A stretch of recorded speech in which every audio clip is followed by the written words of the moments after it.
আল্লাহ রসুল সাল্লাল্লাহু আলাইহি ওয়াসাল্লামের সামনে মুসনাদে আহমদ ইবনে হাম্বল, সুনানে আবি দাউদ, অন্যান্য গ্রন্থের সহিহ হাদিস নতুন মুসলমান হতে আসছে।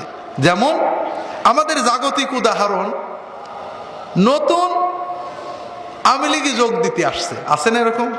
হ্যাঁ, আগে খাট্টি বিএনপি করতে, এখন আওয়ামী লীগে আছে না? যখন যোগ দিতে আসে একটু প্রশংসা একটু বেশি করে করে না? হ্যাঁ,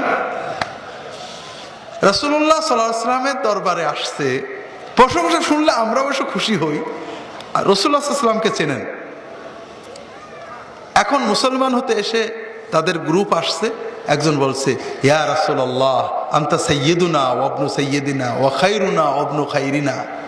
ইয়া রাসূলুল্লাহ, আপনি আমাদের নেতা, আপনার আব্বাও আমাদের নেতা ছিলেন, আপনি আমাদের ভিতরে শ্রেষ্ঠ, আপনার আব্বাও শ্রেষ্ঠ ছিলেন। কেউ যদি আমাদের এরকম বলে খুশি লাগবে না? বুকটা ভরে যাবে।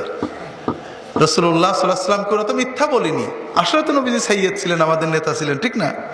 আমাদের শ্রেষ্ঠ ছিলেন। কিন্তু রাসূলুল্লাহ রাগ করলেন, কি বললেন? ইয়া আইয়ুহান নাস কুলু বা'দা মা তাকুলুন, তোমরা যা বলো এর কিছু কিছু কথা বলো। লা ইস্তাহওয়ান্নাকুমুশ শাইতান, শয়তান তোমাদেরকে যেন গোমরাহ না করে, বিপদে নিয়ে যায়। ওয়াল্লাহি ইন্নী লা আবদুল্লাহি ওয়া রাসূলুহু, আমি আল্লাহর বান্দা এবং রাসূল, মুহাম্মাদান আবদুহু ওয়া রাসূলুহু, ওয়াল্লাহি লা উহিব্বু আন তারফাউনি ফাওকাল মানজিলাতিল্লাতী আনজালানিল্লাহু বিহা। আল্লাহর কসম করে বলছি, আমি মোটেও পছন্দ করি না যে আল্লাহ আমাকে যে কথাগুলো বলেছেন, যে পদবি দিয়েছেন, ওই পদবির বাইরে কোনো পদবি আমার জন্য তোমরা দেবে, আমি পছন্দ করি না।